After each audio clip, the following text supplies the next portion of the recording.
அனைவருக்கும் என் அன்பு வணக்கம்.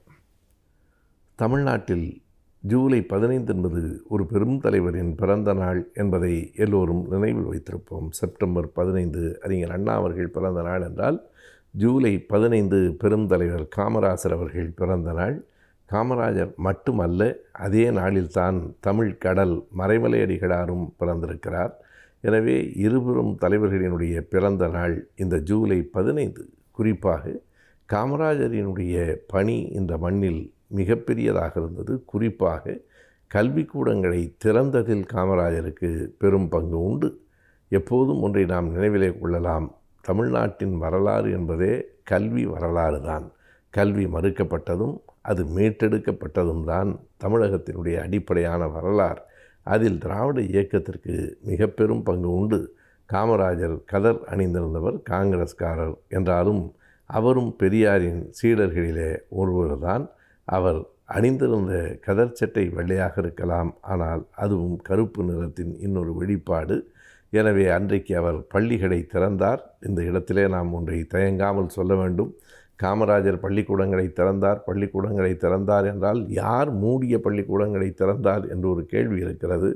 ராஜாஜி அவர்கள் 1937ஆம் ஆண்டு தமிழ்நாட்டினுடைய முதலமைச்சராக பொறுப்பேற்ற போது 125 பள்ளிக்கூடங்களை மூடினார். அன்றைக்கு இருந்த பள்ளிக்கூடங்களின் எண்ணிக்கையே குறைவு. அதில் 125 பள்ளிக்கூடங்களை மூடினார். அதற்கு பிறகு காமராஜர் அவர்கள் வந்துதான் அந்த பள்ளிக்கூடங்களை திறந்தார். அதனை அறிஞர் அண்ணா காலத்தில் தொடங்கி தலைவர் கலைஞர் காலத்திலே அந்த பள்ளிக்கூடங்களின் எண்ணிக்கை மிக பெரிதாக விரிவடைந்தது. காமராஜர் செய்ததை சொல்லுகிறவர்கள் பலர். அதற்கு பிறகு அண்ணாவினுடைய ஆட்சி காலம் மிக குறுகிய காலம்தான். மிக நீண்ட காலம் ஆண்ட கலைஞர் அவர்கள் அந்த பள்ளிக்கூடங்களின் எண்ணிக்கையை வெகுவாக உயர்த்தினார் என்கிற உண்மையை சொல்லுவதில்லை. அதே போல் காமராஜரினுடைய ஆட்சி காலத்திலே மதிய உணவு திட்டம் வந்தது. அது நீதி கட்சியின் காலத்திலேயே தொடங்கப்பட்டது என்பதை நாம் அறிவோம். அதனை சர்பிட்டி தியாகராயர் தான் தொடக்கினார். ஆனால் அவர் தொடக்கியது சென்னை மாநகராட்சியிலே படிக்கிற பிள்ளைகளுக்கு மட்டுமென்று காமராஜர் விரிவுபடுத்தினார். தமிழ்நாடு முழுவதும் கொண்டு சென்றார். அந்த திட்டம் மீண்டும் பிறகு தலைவர் கலைஞர் காலத்திலும், எம்ஜிஆர் காலத்திலும், ஜெயலலிதா காலத்திலும் தொடர்ந்தது. நாம் அதனை மறுக்க முடியாது. 1955இல் காமராஜர் அவர்களுக்கு இப்படி ஒரு எண்ணம் வந்தபோது அதிகாரிகள் அதற்கு உடன்படவில்லை. இந்த திட்டம் நாட்டுக்கு பயனற்றது, it is a dead investment என்று அவர்கள் சொன்னார்கள். இது முடங்கி போகிற பணம், இதனால் எந்த பயனும் இல்லை, இதற்காக செலவழிக்கிற தொகை அரசாங்கத்துக்கு எந்த விதத்திலும் திரும்ப பயன் தராது என்று சொன்னபோது பெருந்தலைவர் காமராஜர் அவர்கள் அதை கேட்கவில்லை. நாம் எல்லாவற்றையும் ஒரு வட்டிக்கடை முதலாளியை போல எவ்வளவு பணம் போட்டால் எவ்வளவு வரும் என்று பார்த்து கொண்டிருக்க முடியாது. மக்கள் நல திட்டங்களை நாம் நடைமுறைப்படுத்த வேண்டும் என்று சொன்னார்.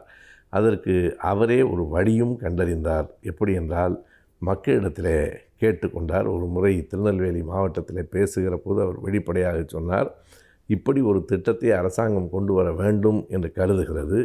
ஆனால் போதிய நிதி அரசிடத்தில் இல்லை. எனவே இங்கே இருக்கிற நில உடைமையாளர்கள், ஜமீன்தார்கள் எல்லோரையும் நான் கேட்டுக்கொள்ளுகிறேன், நீங்கள் அறுவடை முடிந்து நெல் அழக்கிற போது முதல் படியை சாமிக்கென்று அடக்கிறீர்கள் இல்லையா, இரண்டாவது படியை இந்த நாட்டின் ஏழை குழந்தைகளுக்கு என்று அளந்துவிட்டு பிறகு மீதம் இருப்பதை எடுத்துச் செல்லுங்கள் என்று சொன்னார். அவருடைய அந்த வேண்டுகோளை அந்த பகுதியில் இருக்கிறவர்கள் முதலில் ஏற்றுக்கொண்டார்கள். அதன் விளைவாக நாடு முழுவதும் இருக்கிறவர்கள் அந்த திட்டத்திற்கு இசைவு தந்தார்கள். பல ஊர்களில், பல மாவட்டங்களில் அப்படி அறுவடை முடிந்து நெல் அழைக்கப்படுகிற போது முதல் படி கடவுளுக்கென்றால் இரண்டாவது படி பிள்ளைகளுக்கென்று அவர்கள் அந்த நெல் அளந்த காரணத்தாலே தான் அந்த திட்டம் வெற்றிகரமாக நடந்தது. அதற்கு பின்னால் அரசே அந்த திட்டத்தை ஏற்றுக்கொண்டது. எனவே இத்தகைய பணிகளை செய்த பெருந்தலைவர் மற்றும் தமிழ்கடல் மறைமலை அடிகளாரின் பிறந்த நாள் ஜூலை 15.